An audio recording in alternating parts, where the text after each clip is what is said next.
Shalom, selamat pagi Bapak Ibu serta saudara yang dikasih oleh Tuhan. Kiranya berkat, damai sejahtera dan sukacita dari Tuhan Yesus Kristus senantiasa menyertai kita sekalian. Sebelum kita mendengarkan firman Tuhan dan renungan, marilah kita berdoa. Tuhan Allah Bapa yang Maha Baik, kami sungguh bersyukur atas kebaikan dan kemurahan-Mu, karena Engkau Tuhan yang selalu melindungi dan memberikan pertolongan dalam kehidupan kami. Jika saat ini kami akan mendengarkan firman-Mu, kami memohon Tuhan mengurapi kami dengan Roh Kudus-Mu agar kami dapat mengerti dan memahami apa yang Tuhan sampaikan kepada kami. Bimbing hati kami agar kami mampu untuk mentaati firman-Mu di dalam menjalani hidup ini. Terima kasih Tuhan. Di dalam nama Tuhan Yesus Kristus kami sambut berkat firman-Mu. Amin.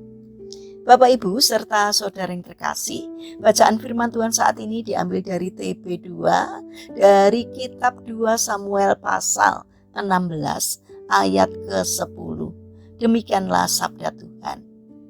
Tetapi kata raja, apakah urusanku denganmu, hai anak-anak Seruya? Biarlah ia mengutuk, sebab apabila Tuhan berfirman kepadanya, kutukilah Daud, siapakah yang akan berkata, mengapa engkau berbuat demikian? Tema renungan saat ini adalah di balik musuh ada rencana Tuhan. Bapak Ibu serta saudara yang dikasih oleh Tuhan Yesus Kristus, dalam kisah Alkitab ada tokoh Abner adalah panglima Raja Saul, yaitu Raja Israel yang tentunya turut memusuhi Daud. Ia menjadi sosok yang memegang peranan penting dalam setiap pertempuran antara keluarga Saul dengan keluarga Daud. Namun kekecewaannya kepada Isiboset, anak Saul, membuatnya berbalik memihak kepada Daud dan bersumpah untuk menjadikan Daud sebagai raja atas seluruh Israel. Kisah selanjutnya, Daud menjadi raja atas seluruh Israel. Daud tidak pernah berpikir bahwa Tuhan akan membuat situasi berbalik arah, yakni orang yang memusuhinya di peperangan menjadi akses terbesar untuk memunculkannya sebagai raja Israel. Kita sering berpikir bahwa musuh tidak pernah mendatangkan sesuatu yang baik, melainkan hanya membuat hidup kita lebih buruk. Namun melalui kisah ini, Tuhan mencelikkan mata hati kita bahwa di balik kata musuh terdapat jendela Tuhan yang terbuka untuk membuat kita melakukan terobosan pandangan untuk lebih memahami kehendak Tuhan. Bapak Ibu serta saudara yang terkasih, seringkali kita tidak mengerti jalan Tuhan di dalam hidup kita. Tetapi keterbukaan hati membuat kita jauh lebih mudah untuk memahaminya. Semakin luas keterbukaan hati kita, semakin jauh jangkauan pandangan mata rohani kita, sehingga kita dapat mengerti bahwa Tuhan tidak begitu saja mengizinkan orang-orang yang membenci dan menyakiti kita hadir dalam hidup kita tanpa ada maksud Tuhan di dalamnya. Di manakah kebesaran sebuah pengampunan tanpa adanya hati yang terluka? Di manakah teladan kasih yang sempurna tanpa hadirnya musuh di dalam hidup? Ketika Simei mengutuki dan melempari Daud dengan batu, hal ini menimbulkan kemarahan besar Abisai, pegawai Daud. Tetapi Daud hanya berkata, biarlah ia mengutuk, sebab apabila Tuhan berfirman kepadanya, kutukilah Daud, siapakah yang akan bertanya, mengapa engkau berbuat demikian? Lalu Daud melanjutkan perjalanannya, sementara Simei terus mengutukinya.